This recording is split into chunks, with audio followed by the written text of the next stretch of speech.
और इस वक्त की बड़ी खबर आ रही है सुप्रीम कोर्ट से। कृषि कानून पर आज ही सुनवाई पूरी हुई और अब कल सुप्रीम कोर्ट इस मामले पर आदेश जारी करेगा।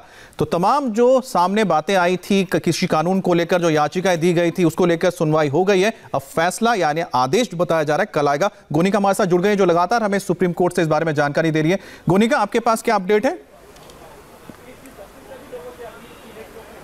देखिए, इस मामले पर सुनवाई पूरी हो चुकी है। कोर्ट ने सभी पक्षों को सुना है, लेकिन अभी कुछ पक्ष अपनी बात रखने के लिए अभी बचे हुए हैं। ऐसे में उनकी बातचीत को कल सुना जाएगा और कल भी इस मामले पर सुनवाई होगी। वहीं जहां तक आदेश की बात है, तो आज कुछ हिस्सा आदेश का आज सामने आएगा। कोर्ट की तरफ से आदेश का एक हिस्सा आज पास किया जाएगा। उसमें क्योंकि कोर्ट की तरफ से जिस तरह लगातार आज सुनवाई के दौरान ये हिंट दिया गया है कि कोर्ट इस मामले पर जो सुनवाई है, जो इन कानूनों को पर होल्ड लगा देगा और उसके बाद कमेटी बनाई जाएगी। उस कमेटी को लेकर सजेशंस भी आज कोर्ट ने दिए हैं। तमाम जो पूर्व जजेस हैं, उनके भी नाम कोर्ट ने सजेस्ट किए हैं। ऐसे में कोर्ट अब पूरे इस मूड में है कि इन तीनों कानूनों पर होल्ड लगाएगी और उसके बाद जो कमेटी बनाएगी, वो कमेटी दोनों पक्षों से बातचीत करेगी और उस कमेटी में कौन कौन होगा, कुछ कानूनी जानकार होंगे, पूर्व सीजेआई होंगे। पूर्व सीजेआई के नाम भी कोर्ट ने सजेस्ट किए। किसी एक सीजेआई से बात भी की, लेकिन कोर्ट ने कहा कि उन्हें हिंदी समझ में नहीं आती है, इसीलिए उनसे वो बातचीत नहीं कर पाएंगे। बाकी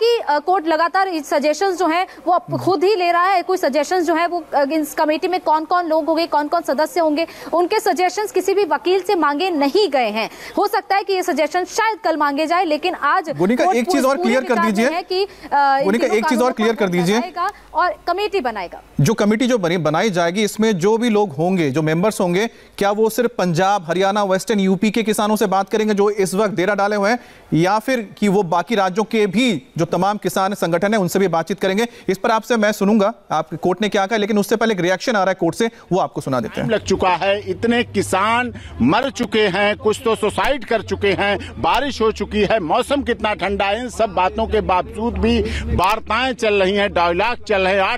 8 बार वार्ताएं हो चुकी, सफल क्यों नहीं हो रहे? क्यों नहीं आपकी वार्ताएं सिरे चढ़ रही? क्यों नहीं आप वार्ताओं में पूरा कर पा रहे हैं? इस तरह से उन्होंने केंद्र सरकार के लिए कहा और उन्होंने ये भी कहा कि हम इन कानूनों पर रोक लगाने के ऑर्डर पास करने जा रहे हैं, ऑर्डर पास करेंगे जिससे रोक लगाई जा सके। और उन्होंने हम लोगों के माध्यम से, पिटीशन के माध्यम हम लोगों से भी कहा कि आप चीफ जस्टिस ऑफ इंडिया की तरफ से ये बात कहिए, धरना स्थल पर, प्रदर्शन पर जो महिलाएं हैं, वृद्ध महिलाएं हैं, बुजुर्ग हैं, वृद्ध लोग हैं, बीमार लोग हैं, वो यहाँ ना धरना स्थल पर ना बैठे, घरों में बैठे, क्योंकि जिससे मौतों की संख्या बढ़ रही। जब मैंने ये कहा कि 65 मौतें हो चुकी हैं, बहुत से लोग उनमें सुसाइड कर चुके हैं और किसान अन्नदाता है, जब कहा जाता है अन्नदाता है और प्रथम विधाता है, तो उसके बाद किसान की बात क्यों नहीं मानी जा रही? किसान को क्यों नहीं इसमें रिलीफ दी जा रही? किसानों के भले का कानून है, तो किसान ही जब उसका विरोध कर रहा है, तो आप इस किसानों के कानून को रोक दें, उस पर रोक लगा दें। रोक लगाना आवश्यक है। इससे फिर अटॉर्नी जनरल तरफ से कहा गया कि 26 जनवरी को 2000 ट्रैक्टर आ जाएंगे दिल्ली में।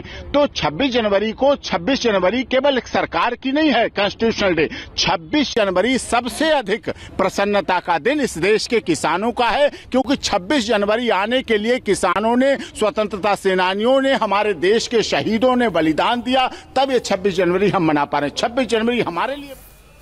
तो आपने यहाँ पर अलग अलग राय सुनी। सुप्रीम कोर्ट में सुनवाई काफी हद तक पूरी हो चुकी है, लेकिन कल भी इस पर सुनवाई होगी और बताया जा रहा है कि जो आधा आदेश है वो आज जारी किया जाएगा, कुछ आदेश है कल जारी किया जाएगा। लेकिन एक बात बिल्कुल साफ है कि सुप्रीम कोर्ट चाहता है कि सॉल्यूशन निकले, यानी हल निकले, और उसके लिए एक कमेटी के गठन को लेकर भी बातचीत चल रही है। इस पर ताजा अपडेट और भी आ रहे हैं, आपको बताएंगे इस ब्रेक के बाद।